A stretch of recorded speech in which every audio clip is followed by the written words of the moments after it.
आज देश अपना 75वां गणतंत्र दिवस मना रहा है। हम सबको पता है कि 26 जनवरी 1950 को हमारा देश गणतंत्र घोषित हुआ था। यानी इसी दिन हमने अपने संविधान को अपनाया था, अंगीकृत किया था। लेकिन क्या आपको यह पता है कि इसकी नींव बहुत पहले पड़ चुकी थी? इसकी वजह थी कांग्रेस के लाहौर अधिवेशन में ब्रिटिश सरकार से 26 जनवरी 1930 को भारत को डोमिनियन का दर्जा देने की मांग करना।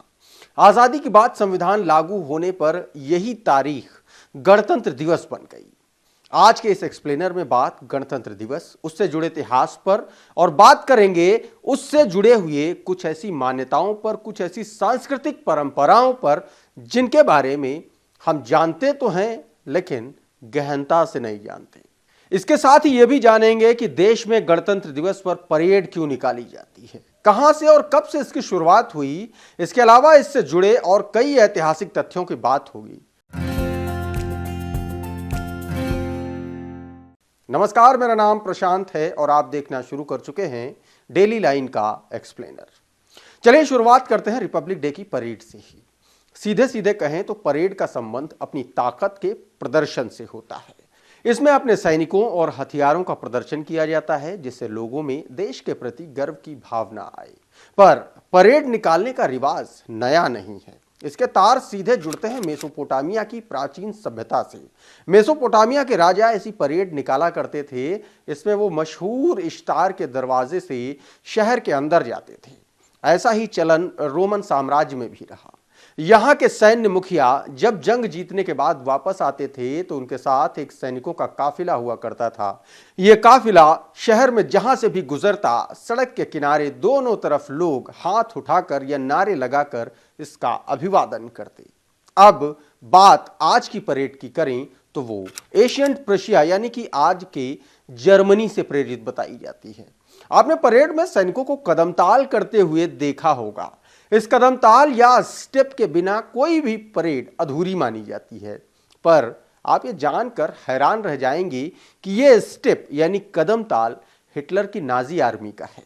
उस जमाने में गूज स्टेप कहा जाता था इसे। अब अगर भारत में परेड की बात करें तो ब्रिटिश राज से इसकी कहानी मिलती है। इसका इस्तेमाल ब्रिटिश न सिर्फ भारतीयों को बल्कि पूरी दुनिया को अपनी ताकत का प्रदर्शन करने के लिए किया करते थे, खासकर उसके यूरोपियन प्रतिद्वंदियों जैसे फ्रांस और पुर्तगाल को दिखाने के लिए। जब अंग्रेज भारत से गए तो वो रेलवे के अलावा भारत को एक और चीज देकर के गए और वो थी सैनिक परेड। भारत की पहली परेड 26 जनवरी 1950 को पहले गणतंत्र दिवस पर हुई। यह परेड तब के दिल्ली के इरविन स्टेडियम और आज के मेजर ध्यानचंद नेशनल स्टेडियम में हुई। पूरा देश यह जश्न देखने को आतुर था। दिल्ली से सटे उत्तर प्रदेश, हरियाणा, राजस्थान, पंजाब सहित कई सूबों के लोग रेलगाड़ियों, बसों में भर भर कर दिल्ली पहुंच रहे थे।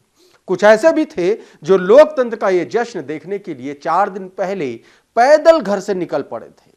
दिल्ली में भीड़ इतनी कि रायसीना हिल से लेकर इरविन स्टेडियम तक केवल सिर ही सिर नजर आ रहे थे।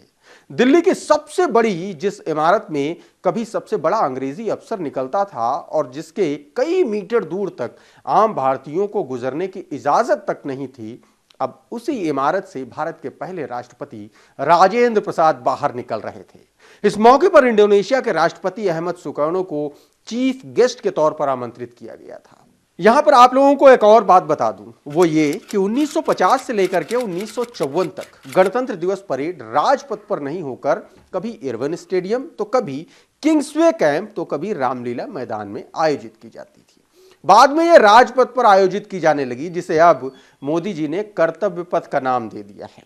पहली बार 15,000 लोगों के सामने आधुनिक गणतंत्र के पहले राष्ट्रपति ने तिरंगा फहराकर परेड की सलामी ली थी।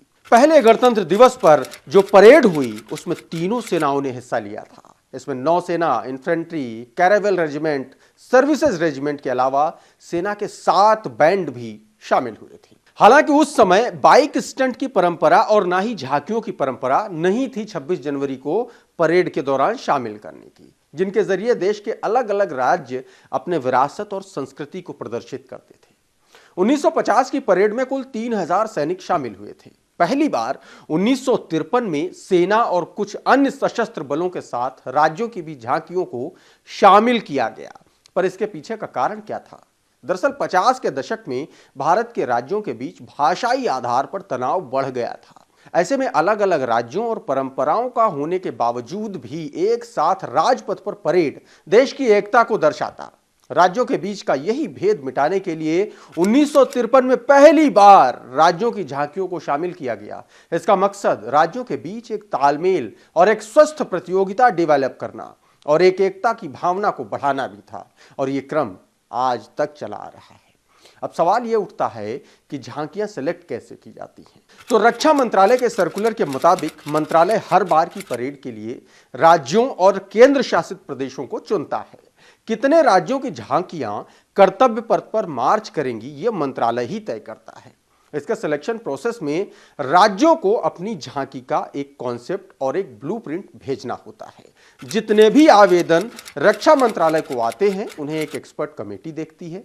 इस कमेटी में कला, कल्चर, पेंटिंग, संगीत, आर्किटेक्ट, कोरियोग्राफी जैसे क्षेत्र जुड़े हुए लोग शामिल होते हैं इन क्षेत्रों के। अब आपने झांकियों के बारे में तो समझ लिया, अब भारत में गणतंत्र दिवस के जो चीफ गेस्ट आते हैं वो कैसे चुने जाते हैं, इनके बारे में बताते हैं। इस बार के गणतंत्र दिवस पर मुख्य अतिथि के तौर पर फ्रांस के राष्ट्रपति इमैनुअल मैक्रों आए हैं। इससे पहले 5 और फ्रांसीसी राष्ट्रपति बतौर मुख्य अतिथि गणतंत्र दिवस परेड का हिस्सा हो चुके हैं। पर सवाल यह उठता है कि फ्रांस ही क्यों इतनी बार, और यह किसका डिसीजन होता है कि किसे न्योता भेजा जाए? तो विदेश मंत्रालय में इसके लिए एक रिव्यू टीम होती है जो 6 महीने पहले से ही इसकी तैयारियां शुरू कर देती है। दोनों देशों के बीच कुछ चीजें देखी जाती हैं, जैसे दोनों देशों के बीच सैन्य सहयोग कैसा है, कमर्शलाइजेशन कैसा है, इकोनॉमिक संबंध कैसे हैं, पॉलिटिकल कनेक्शंस कैसे हैं, इत्यादि इत्यादि। फिर विदेश मंत्रालय की टीम ये नाम प्रधानमंत्री को भेजती है। सलाहकारों से मशविरा करने के बाद प्रधानमंत्री नरेंद्र मोदी वो फाइल राष्ट्रपति को भेज देते हैं। राष्ट्रपति से जैसे ही इसकी मंजूरी मिलती है, गेस्ट से संपर्क कर उनका शेड्यूल तैयार किया जाता है और गेस्ट को रिसीव करने खुद प्रधानमंत्री एयरपोर्ट जाते हैं। तो कुल मिलाकर के 26 जनवरी यानी कि गणतंत्र दिवस मनाया जा रहा है, और इससे संबंधित बहुत सारी ऐसी बातें हैं जो आज तक हमें नहीं पता है। उम्मीद करता हूं हमारा यह आज का एक्सप्लेनर आपको पसंद आया होगा।